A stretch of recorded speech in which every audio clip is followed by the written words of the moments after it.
All right, everybody, welcome back to Success on the Spectrum, the podcast. This is episode 9. It is Lyndsay, Brittany, Morgan, and Chey, as usual. Please keep in mind we are not medical or psychological professionals, so take any and all information here throughout as such. We are just four neurodivergent friends that are on similar journeys at the same time, sharing all of that with you. If you find any value in anything that is said today, please like, share, comment. Please share us on any platform that you enjoy existing on. We would appreciate the exposure. Thank you very much. So, to start this week off, we are going to be talking about support systems, and this one might get a little emotional, at least for me, for sure. But we're going to be talking about the dealing with the sorrow of the what ifs. And it's going to be a little bit different for each of us. But for me specifically, it is dealing with the what ifs of what if I would have been diagnosed earlier? What if I would have had better support systems younger? Who would I be now? How would that have formulated? Would I've been successful substantially earlier? And then I get even deeper into that and think about what if I wouldn't have experienced all of the trauma from being misunderstood, mishandled, etc.? Where would I be psychologically and emotionally at this point in my life? So, there's a few things that I think when you get diagnosed late, like I did, there's a whole awakening to, and honestly, it starts off as a very frustrating thing. You go through like a stage of anger where you look at all of the injustices and you realize how much easier so many things could have been if you had XYZ system in place. And then you get kind of sad because you realize that in those things, how much you've lost or how many experiences you've lacked in having it that the rest of the world gets to have in the normal infrastructure. So for me, what that has been what systems can I put in place moving forward so that my kids don't have that same experience. So that's my growth point from it, and kind of where I transition out of the feeling sorry for myself and actually making it a valuable and actionable item, putting that energy into something that will make a difference, I hope. So that's mine. And it's been a very emotional roller coaster, and accepting that, obviously you can't go back and change any of the things, but realizing the depths of just how far spreading a lot of this damage could be, especially from the trauma point of view. There's so many layers to it that I get lost in the how much of it matters and how much doesn't. And now I'm looking at it from a point of what of these things can I pull that I can use to my advantage, especially from the trauma point of view. Like, yeah, there was trauma, but what of these traumatized things can I turn? How much of this can I weaponize for good is really where I sit in it now. So yeah, that's how I navigate my sorrows of the what ifs. I like the how much of this can I weaponize for good? That's Yeah. like that's a linchpin for me. I love that. It's I think it's the only way to turn it, and it's the only way to make the scope of it, at least for my personal life, digestible. I 'Cause love I've that. got extra trauma. All right. Thanks, man. Thank you. All right. I'm So writing that down right what now. Weaponize it for good. I like that word, weaponizing it. weaponize. Yeah. What about you, Brett? What's your system? Uh, this took some thinking for me. And like when I was kind of writing down my thoughts, I was like, man, I feel like I sound like a little bit cold, but I mean, you guys know me pretty well. So I feel like you're gonna understand kind of where I'm coming from on this, but like, and also this is like a main theme I think that permeates my foundational like view of the world anyway. But um I feel like navigating the sorrow of life's what ifs is like one of the most basic skills for like growth mindset oriented individuals, because fundamentally I think that resilience and adaptability really are like the ultimate linchpins for success. Like we are the sum of our choices ultimately. And a lot of the things that happen to us that shape us are not necessarily choices. Our reaction to them when we are old enough and armed enough and aware enough can create a choice out of that knowledge. But when we're younger and we can't, right? It shapes us in an existential way that we just don't have control over. Um, that being said, I kind of believe in like the infinite timeline theory.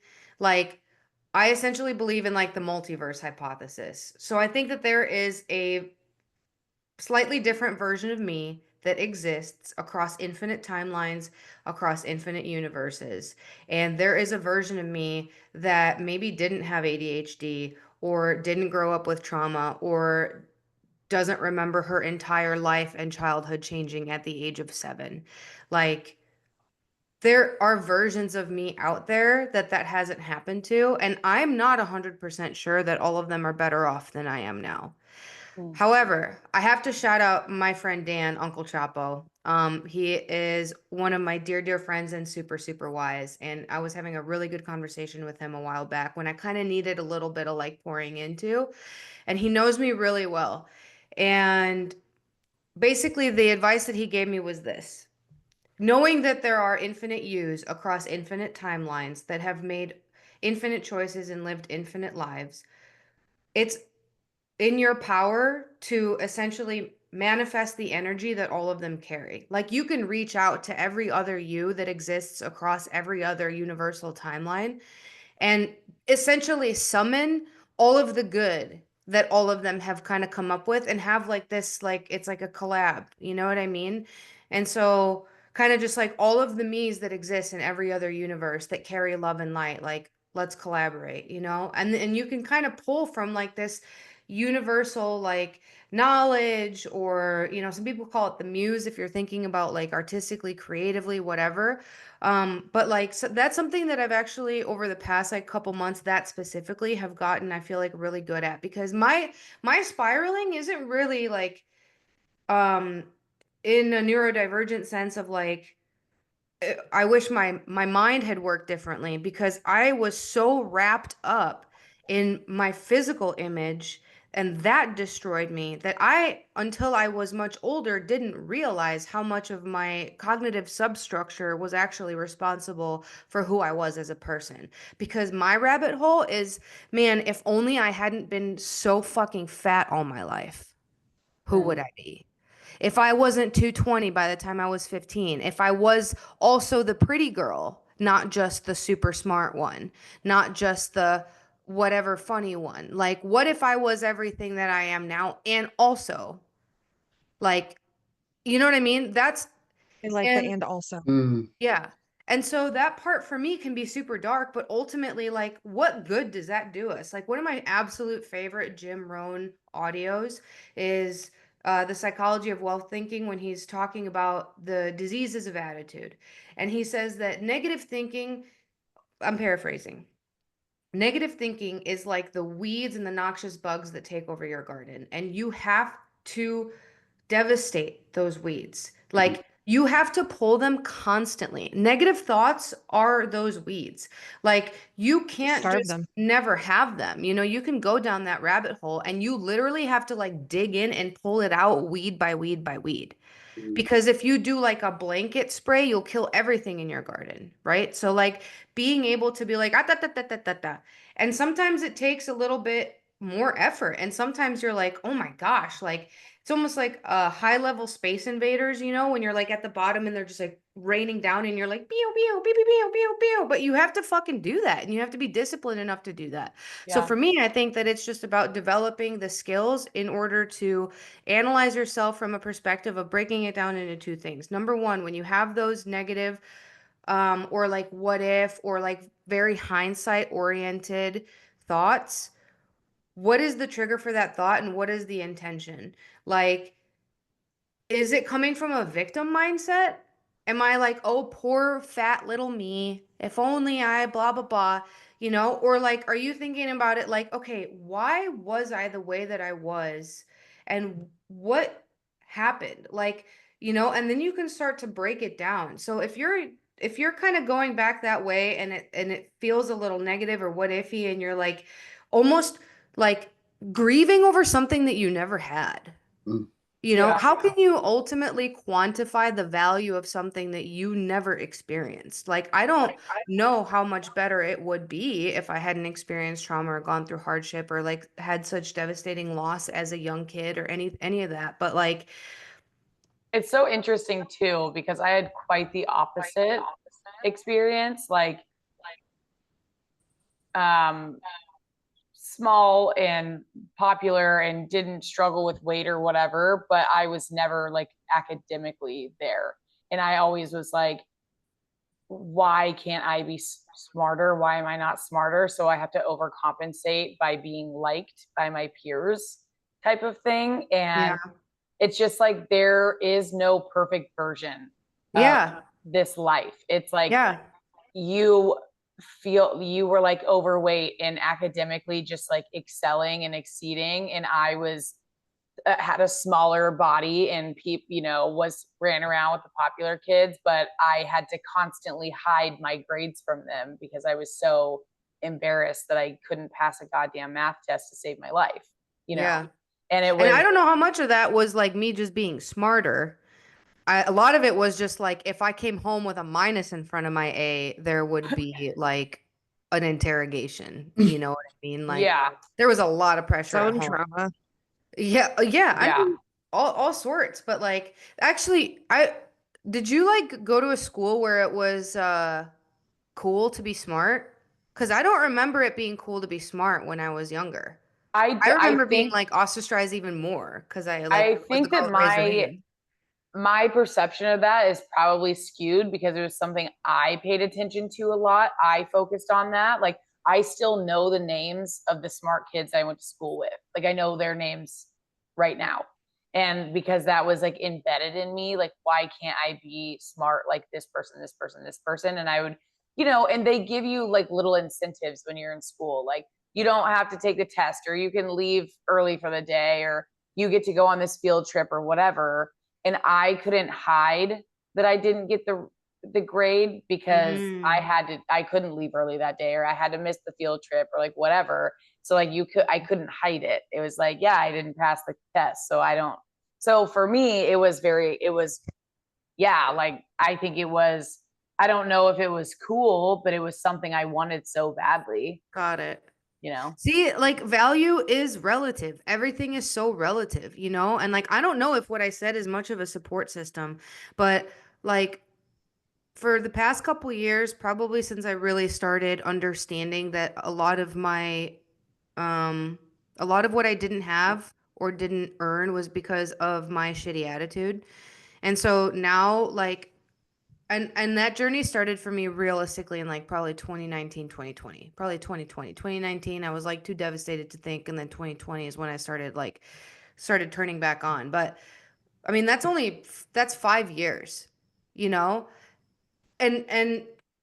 that for me, like, leaning into a very intentional, analytical mindset, that just makes me feel so much better. Like, just how my operating system works, I guess, like, my support system is like rationality in a lot of ways. Like, what can I explain? What can I observe? What can I rationally be like, oh, that makes sense? Like, I don't know. And Britt, I love that you said that, because like literally everybody always says like, don't F around and find out. I posted about it the other day actually, but like every single thing I want to find out why. Yeah. But in my sense, like, my what if is, I feel like I could look back on early years, but really mine, I feel like, came so much later because I become really hard on myself of like, what if I would have started like my entrepreneurial journey earlier? What if I would have questioned the systems that like programmed me, which like God bless them, parents, teachers, whatever. But For like, better or worse, right? yeah, I literally drank that Kool-Aid. And really, I feel like, you know, part of like the way my brain functions is like, I want to be the best at whatever it is I'm doing. So I go into it and then I get wrapped up into it. And then I'm like, oh, 2-3 years go by. So I always am like, shit, like I wish that I had more ability to just know in my like heart and soul. And now I have more of that intuition, but like I get really hard on myself because I'm like, I knew that all along. Like, why did I question myself so much? Like, what if I just believed what my body and my like gut and mind were telling me? Because at a certain point, like, like not following that has led me down the wrong places. Do you feel like your gut or your brain tell you the truth first? My gut. Yeah, For sure. all you guys? Without Oh, a yeah. doubt. Like you feel it in your gut, or like Yeah. are you just calling the And like the I don't think I trust my mind as much because it's so like chaotic Mhm. and it kind of flows with wherever I am in my hormonal cycle. Mhm. And so like I don't trust my mind as much because it's not always telling me the truth. My gut has never lied to me once. Well, and like So my logic. Go ahead. mine's a little bit different. I will run through all of the potential answers and let my gut settle on the one. Yeah. Mm. I Yeah. I feel like I resonate with that too. I didn't want to cut you off, Morgan. I was just curious because I feel like like I know you really well, and I'm just interested in like the differences between like what, like when you feel like you've been sitting on a decision that you probably should have made a year ago or 2 years ago, if you want to exit something or enter something, start an opportunity, whatever, like, oh, I probably should have left that relationship or I probably should have done this or that. Like in hindsight for you, like what do you feel like is the trigger that you can look back on and be like, that's when I knew?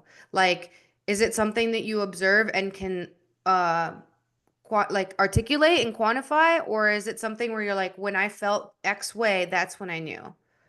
Yeah, I feel like for me, it's always been like a feeling, and I'll be like really upfront and honest with everyone around me about how I'm feeling. But the problem is like, and we'll get into this later, like a lot of people like don't have enough self-awareness around like how they're making other people feel, or even just like intentionally listening. Like you could say something over and over and over again to someone, but if their logical brain is saying, no, these are the tasks that you need to do, and like that's it, no ifs, ands, or buts about it, it doesn't become like a, oh, like her, like something more intuitively is telling her to go this direction. But I wish I would have made decisions quicker. Like really just like, nope, nope. I know exactly where. Think slow, move fast. Yeah. And sometimes like that looks like not being, and Lyndsay's better at being prepared into things, but sometimes I go into things not prepared, like no thought process going into it, just like go, figure it out later. But sometimes those decisions have taken longer. And every time I take longer to make those decisions based off of what my intuition is telling me, I end up regretting it like so wholeheartedly. And it's almost becomes a level of like distrust with yourself, because you continue to do that to yourself over and over again. At a certain point, you don't trust yourself. Yeah. So then to get back to like square one again takes 10 times longer. So like if you know like that your gut is telling you like this is like, and we talked about this on the last episode, but like full alignment, like if things are in full alignment and your gut is telling you like this is where I'm supposed to be and I feel good, like your body will literally tell you. Like it just does. Like even in a relationship with, you know, a person that you're in a romantic partnership with, or like, but whether it's work or friendship, like your body will tell you if that person's like a safe situation. And then also if like the tasks are in alignment with you. But again, like every time I ignore it, I go down the rabbit hole of like, God, what if I just did it sooner? What if I just made the decision sooner? I wouldn't be where I am. Like, and so that's my biggest thing is like, just listen. And if you don't have that intuitive feeling yet, like you'll get there. I think for me, it took till like probably my early 30s, like until I really just kind of like knew what that feeling was. And then just all of my 20s was just ignoring all of it. It's a miracle any of us survive past our 20s. I say this all the time. I should have been dead or in prison a long time ago. Thank God I'm not.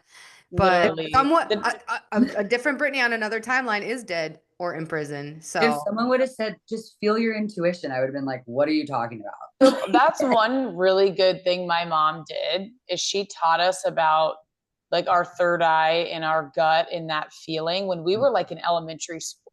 She would have Really? us. Oh yeah, my mom before she got lost in drugs and things like that, she was a really fucking cool person. Like I miss her a lot. Even though she's still like in my life at arm's length, but she was really cool. And she's one of the most intelligent people I've ever met. I have goosebumps because I'm just thinking about that version of her. I haven't got to see her in a long time, that version, but she would have us when we were little kids touch and feel. And she'd always teach us about recognizing that feeling.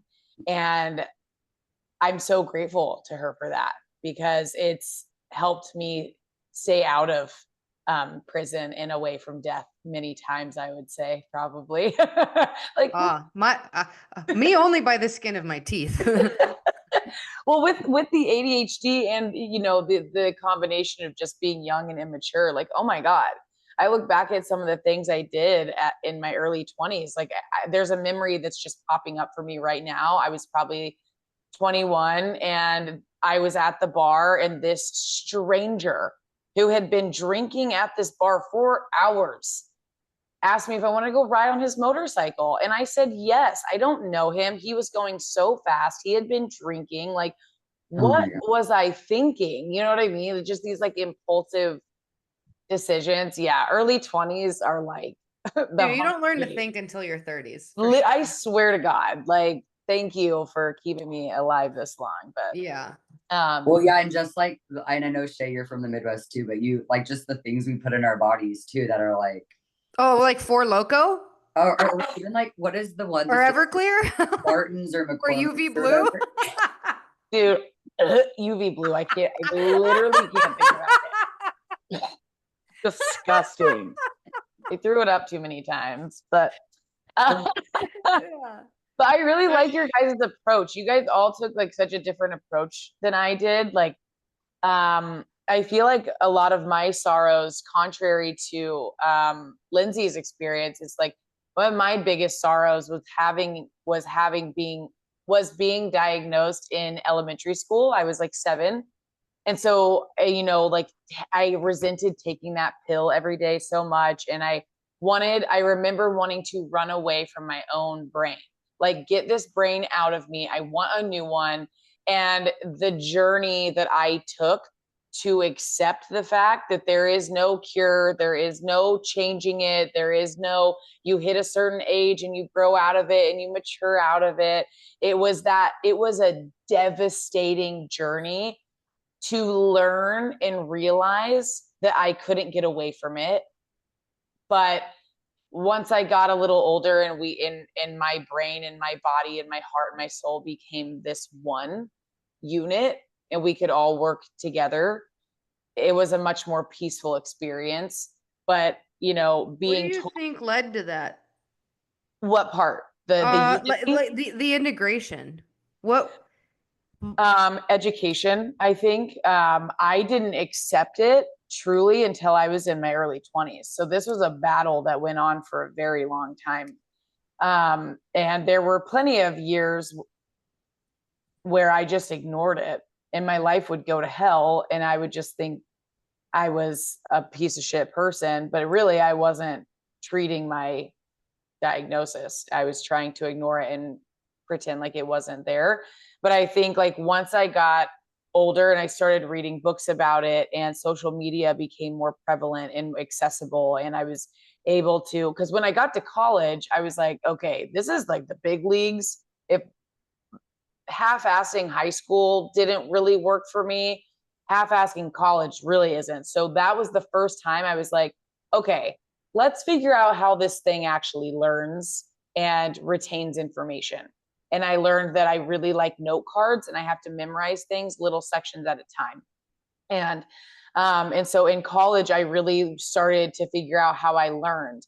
And then I was like, what is the next layer here? Oh, this is how I emotionally regulate myself. Oh, I didn't know that that was different from other people. And then it just became this layer after layer after layer, like discovery of how it all worked. And building systems. Yeah. And so that sorrow started to dissipate, and it became kind of stimulating and fun to figure out what was going on up here and how I could leverage it to get where I wanted to go in this life. So I love that. Yeah, it was. I love that. I don't think that it's that different, because ultimately I feel like it's all emotional regulation, or like thought regulation, cognitive regulation. Like regulation is what it comes down to, you know? Yeah. Chey, go ahead. I was going to say, I think too, and I don't know if you experience this, I always relate it back to like where we're kind of from, but I feel like there were so many people like abusing ADHD medication when I was in college that I didn't know like whether I really had it, or like the doctor was just like prescribing it to me because it felt like everyone was on it. Totally. Yeah. So and so you like, kind of question your diagnosis, kind of like, do I even have like, was I this? diagnosed or was I prescribed? Exactly. Totally. Yeah. That's actually the next thing I have written down is another sorrow that I have is that, my diagnosis that I know is real and true has become a trend. And I really struggle with that sometimes. Like my whole family, like my mom, my aunt, my cousin, myself, we all cannot eat gluten. We have celiac, and gluten like just destroys me. It makes me really sick. And it's become a trend. And so now I have this fear when I go into a restaurant and say, I am gluten-free. It is an allergy. Please be cautious of that. And I feel like I have to beg, because they're like, oh yeah. Another gluten-free girly, you know? And I also felt the same thing when Taylor Swift became really popular. I was like, I've been in this space for 18 years. I have loved it. We used to call them posers. Yeah, dude. So now I'm like, I have these like 3 things. Back in my day. That's so true. No, it's like Taylor Swift, gluten-free, and ADHD. I'm like, these are 3 really big parts of my life that have now become like mainstream. And I'm What's the word? They've been culturally appropriate. Appropriated. Yes. Thank you. Thank you. Culturally appropriated. Yeah. So I kind of felt like everyone was like taking on my like unique parts about my personality, but I'm like, whatever. But it does become a thing where it's like, oh my God, Chey with this like ADHD thing, like shut up about it. And I'm like, y'all, this is a big part of my life. Like, so I had this conversation with a random lady the other day. And those can always go one of two. Well, it was so funny because she was like, don't you think it's funny how when people get diagnosed, that becomes their entire personality? And I had to stop her in her tracks and tell her, ma'am, it's been their personality. It's always been our personalities. We just now know what to label that weird shit. Just saying. Yeah. And I think, 100%. I talked about it where my sister was like, oh my God. Yeah. This is like your whole identity. I go, it sure is. Yeah, it actually really is. Well, and like even more so, it needs to be something that people have awareness brought to it, because like even the way like, and we've talked about this on episodes, but the way like our partners function and like learning to be a better partner for someone with these types of personalities, like that kind of stuff matters. And if, the percentage of people that actually have it is pretty high. So like the chances of you meeting someone in, your dating life that might have it, it's like, it's a completely different style of like the way we speak to each other and like the emotional regulation portion of it and all of those things. So it's like, and the way that like we can, sorry, go ahead, Lyndsay. I was just going to say, I like the idea of titling it different personalities instead of diagnoses. Yeah. I don't know if it's a little simple thing in my brain. I'm like, I like that. We don't have to get into it too, but like even putting like a timeline on being able to figure out like what causes it is also a very bizarre thing to me, because I don't think it's like a negative.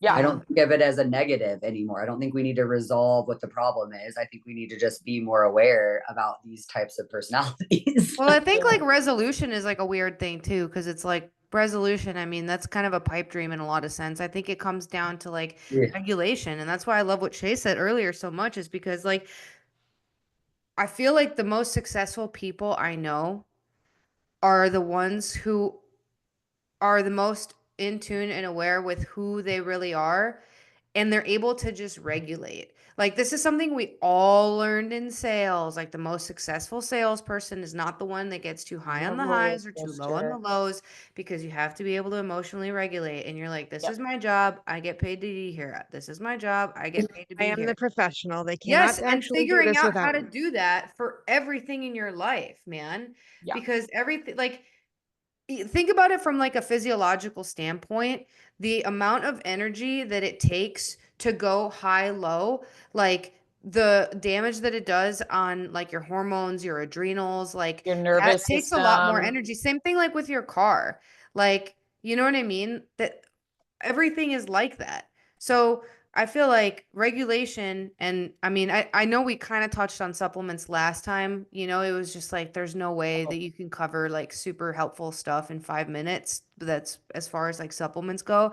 But that's what I was getting at as well, getting to at as well. I didn't say that right. Whatever. But but it's all about being able to physically, emotionally, mentally, and spiritually and physiologically regulate. Yeah. You know, and like so much of that is being able to regulate you like your own thoughts, so that it's you're creating an environment that's actually conducive to growth, you know? Which takes us in right into it. That's a self-awareness, has everything to do with that, which takes us right into our next segment, which is it just me, or are you also too self-aware to function sometimes? And I have felt this so much, and until we discussed it during prep, I was like, wow, I don't think I've ever acknowledged it this way. But the self-aware part of me, that is, it's so much so that it's hard for me to do things that I don't want to do. It's hard for me to have conversations with people that I know that the conversation or that the relationship is not going to be long term, or if I feel like I can read who a human being is within minutes. And if you can be cool, but I just know if you're going to be there in the long run. And if you're not, I really have a hard time like staying present in the conversation and wanting to continue that with you. And so I've learned, because it used to be a rude thing, because I didn't realize what it was. I used to just be like, okay, yeah. So I'm going to go. Let me stop you right there. I am to the actually other not side of the interested in room. anything that you're saying. And I gotta go. Yeah, see you later. But now I'm like, I'm 31 years old. I know how to kind of politely exit the building. But another place that this really shows up for me is in relationships. Oh my God. Because I'm going to say something that's going to sound a little bit egotistical, but whatever. I've worked a long time on loving myself, but I think I am physically a beautiful person. I have found a lot of financial success. I'm very good at my job. I'm always a leader, and I'm always looked at that way in whatever position I'm in. And I'm very friendly. I'm outspoken. People like me. And so when it comes to being in a relationship with men, I think they are like, holy shit, I just found this girl. Like, I feel like they feel it's like they got the baddie, whatever. And God, that probably sounds really wild for other people. Chey, for anyone who sticks They around for did. Yappy Hour, Chey will also be teaching a class on affirmations. So everyone just stick around. Listen, I spent decades talking shit about myself. So Dude, I fucking get it. No, you first of all, everything you said is 100% fucking true. So you just go on with your bad self, Chey. Thank you.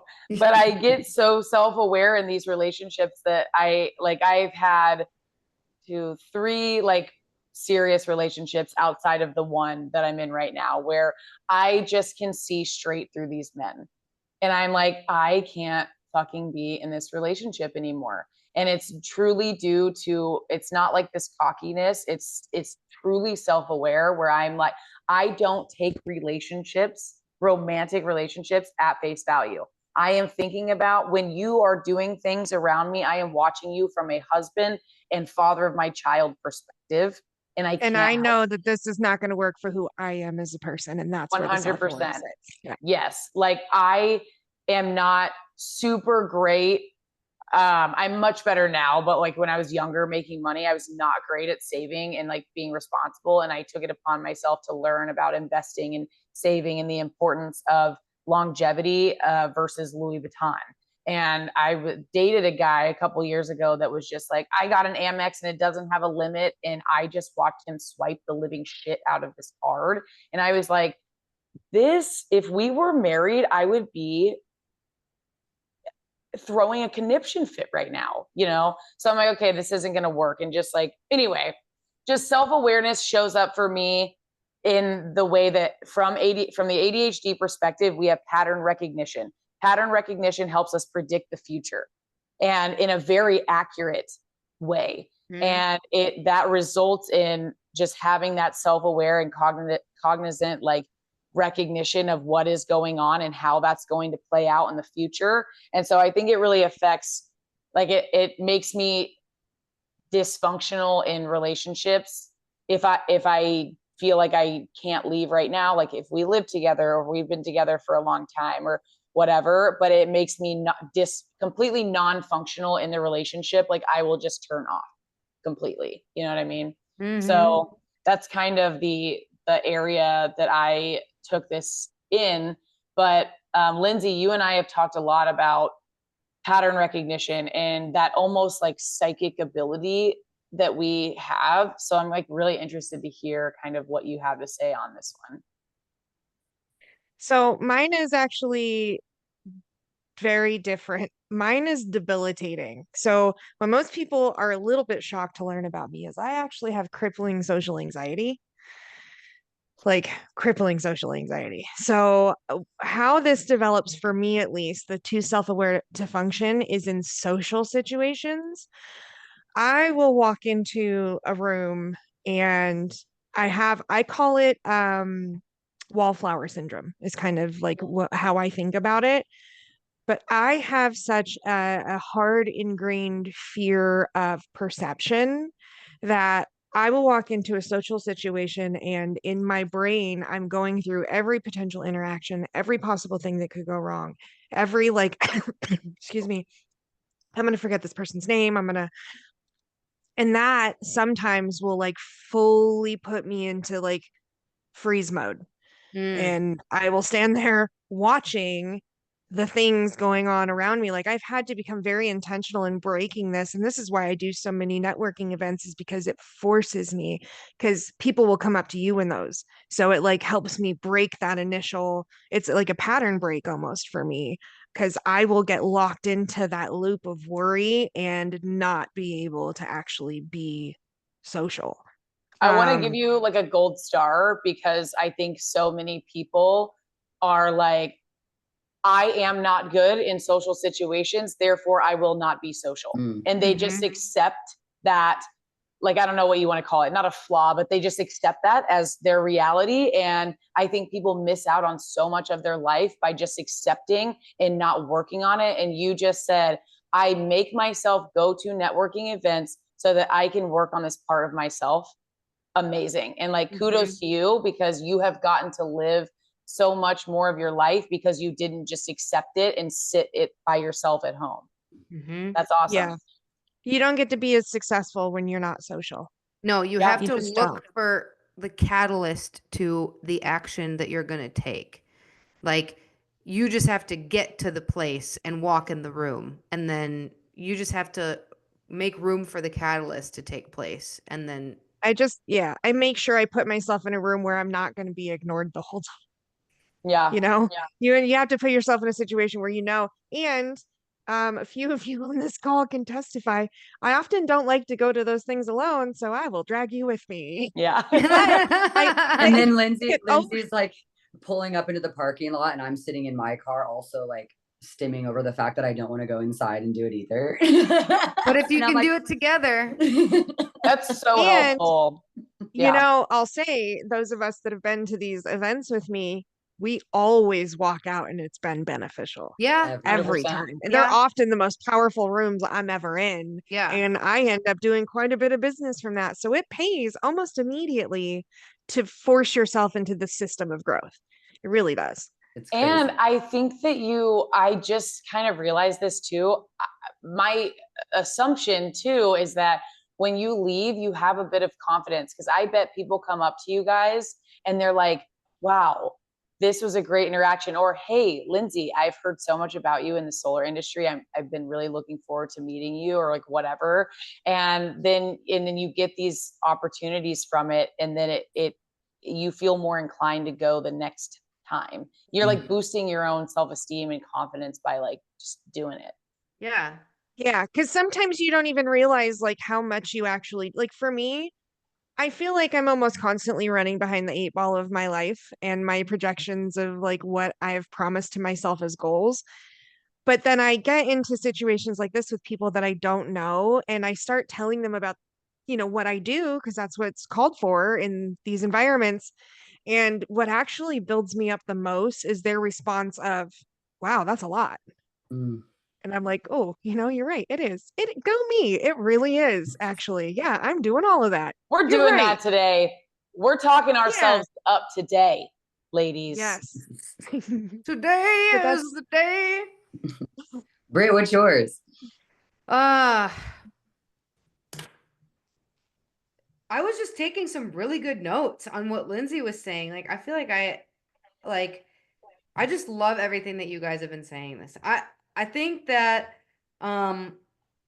ultimately, when we are way too self-aware, what we're really doing is we're undervaluing our own presence in the rooms that we would be missed in should we not enter them. Oh, I like that. Like, because everything I've ever heard from any mentor I've ever had is like the success that you seek is typically on the other end of serving others and not yourself. So when you take your eyes off of yourself and you put them on others and see what you can do to add value and to serve, that's really when you're blessed, and that's when you do grow, and really, I don't remember what podcast or audio I heard this on, but if you find yourself being uncomfortable or being, inconvenienced in the service of others, then you know that you're doing it right. What does that mean? If you made a commitment, right, to go do something and you don't want to do it. And I will say that I've talked about this on previous podcasts, but I used to be like the flaker. And part of the reason that I would flake is because I valued myself so little. I didn't think anybody would care whether I showed up or not. Oh, I did that too. So once I started to learn my own value, and here's the important part, surround myself with people who poured into me and spoke into me. Here's the other part of this is you need people around you that are going to breathe life into you. Yeah. And speak success into you and tell you who you are when you forget. And remind you and know you well enough to be able to remind you, because people who don't know you can't tell you who you are. You know what I mean? So they don't have a right to. Well, yeah, and they would be wrong. But when you surround yourself with people that you love and trust and respect, and you get advice and listen to advice only from people that you would switch places with. Yeah, and that's such an issue like with social media too, is like it's not real, and there's so much advice being just pushed out to the masses. And I'm like, you're talking to people whose profile you've never even gone to. You don't know. And so many people take that at face value. Like, oh my gosh, this girl, she lost all this weight and she did it like this, and then it doesn't work for this person. Well, it turns out you have PCOS and you have all these other issues that this girl doesn't struggle with, and da da da da da. Yeah, absolutely. Yes. I Yeah. love that so And much. it's like even us, like we're giving advice, you know, arguably to people who we don't know, who don't know us Yeah. from Adam either. And it's like, dude, we encourage you to reach out to us and be like, do I even vibe with this person? Like, do I even want to listen to what they have to say? Like, who are you? What's your life been like? Do you have a happy, healthy marriage? Do you value other people? Do you treat people kindly? Like, go out Do to you have family support? Do you yeah, not? go out Like, to yeah. lunch with someone or like have coffee with them and just like pay attention to how they interact with someone who is serving them, or pay attention to how people interact with others who can do nothing for them, you know? That And part. so I feel like that sometimes our self-awareness, our job is to override our self-awareness with our like self potential, I guess. Like that's not really a term, but it's like, yeah, you can be aware of who you are, but who you are doesn't matter. It's who you're becoming. Which actually perfectly hits on the nail right on the head for me with my level of self-awareness when it came to, let's just take this as an example. You're in a corporate job.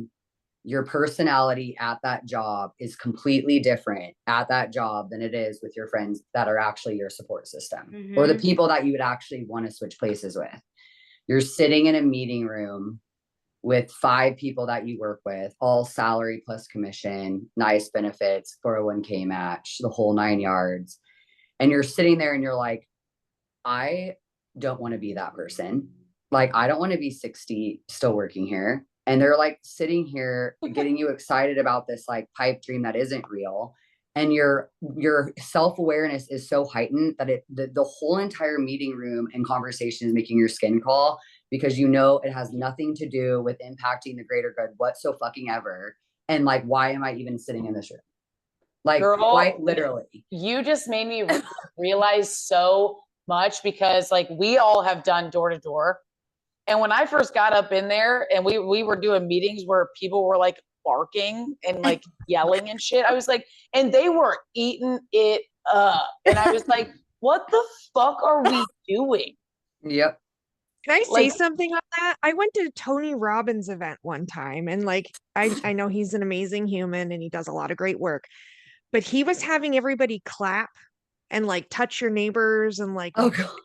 a lot of churches do this too. I immediately like, I'm out. I'm not. I'm like, I'm why out. am I a Do wolf not touch amongst the me. sheep right now? What is happening? Yeah, Yeah. it's weird. And Yeah, it's genuinely like people aren't asking the questions. It's like, why are we doing this? Is this progressive? Is like, couldn't we be using this time in a better way? Or like, yeah, you said that I could become a millionaire, but now I'm barking in a WeWork with a, what are we doing? Like, where, like we need to start asking. Be a millionaire, but now I'm barking in a WeWork. Yeah, Somebody's got to Literally make last year at this exact time, barking in a WeWork by a bunch of people that I definitely wouldn't want to trade places with ever. And like then I start to, and this goes so much deeper too, because I would say until this year was the first year where I'm like, you know what? I am not going to spend time in places that make my skin crawl, because guess what? I don't have to if I don't want to. So when you ask me why I'm not participating, it's probably because either A, you add absolutely zero value whatsoever to my life in any way, shape, or form. And I have no problem saying that either. Like, harsh, maybe it is.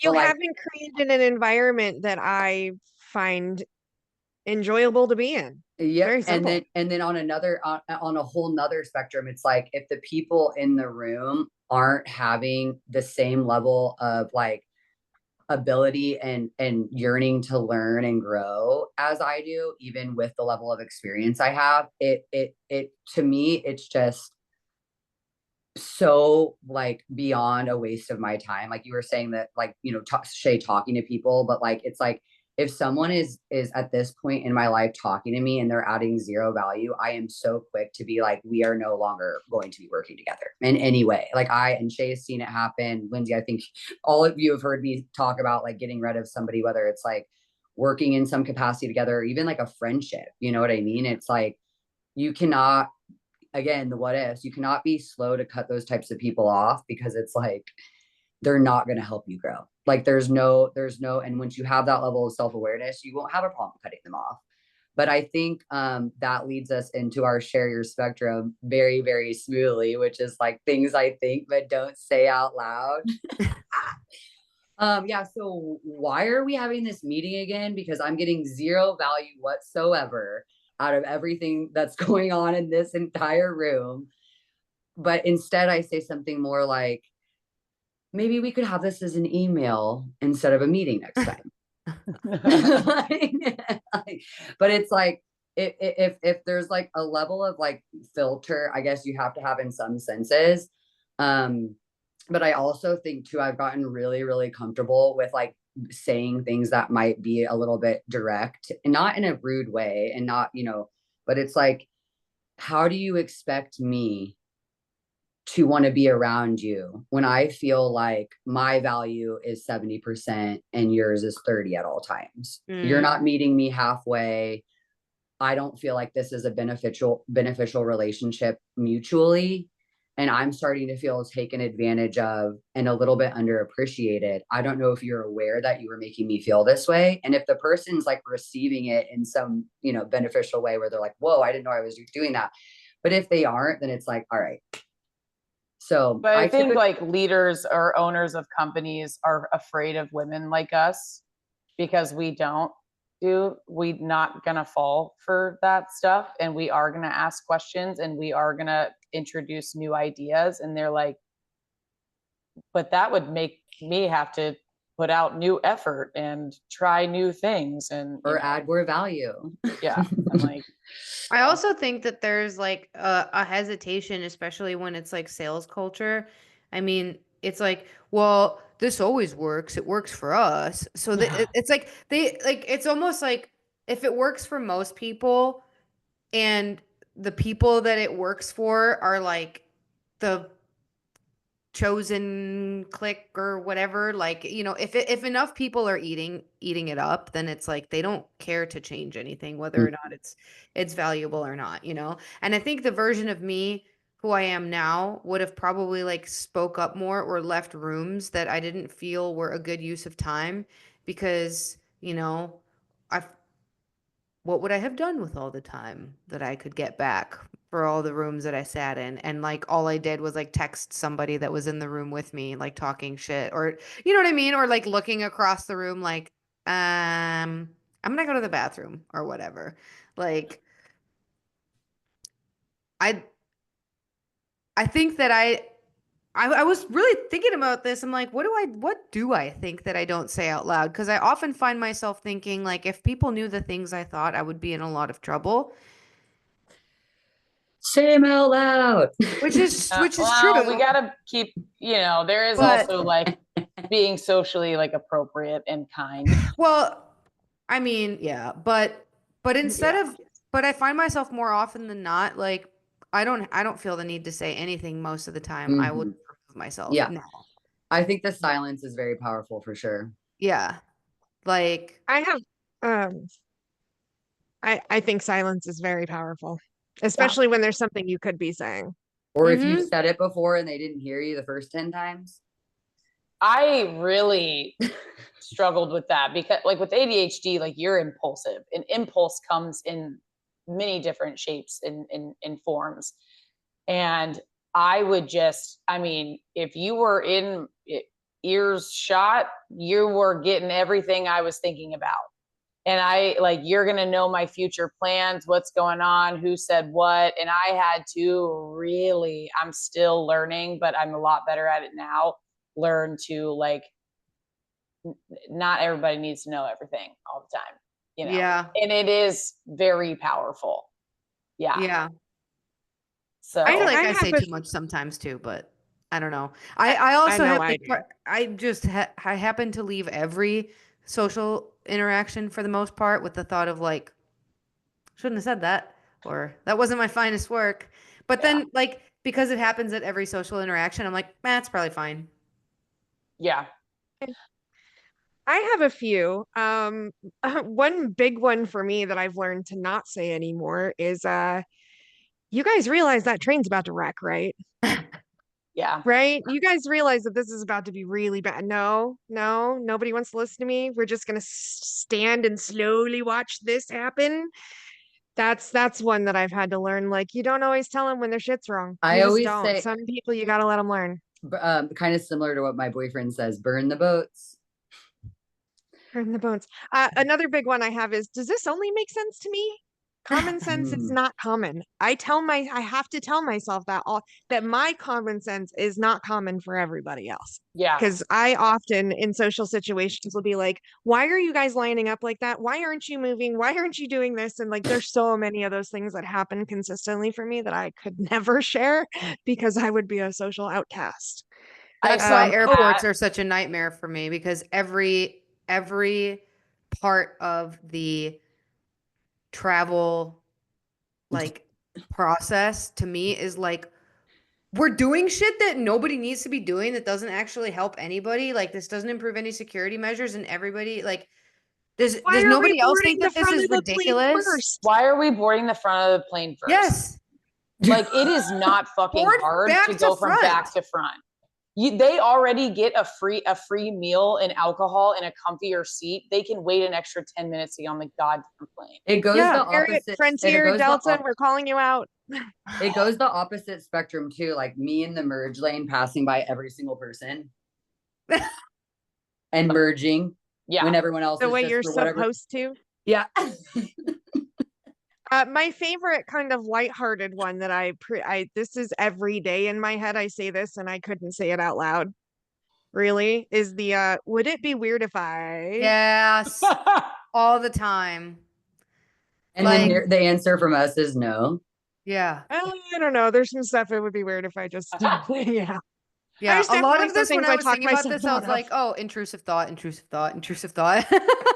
I've gotten into this real, like, when I tell you guys I am actively working on keep it in. It's a work in progress. I've been doing this thing recently that's driving my boyfriend insane.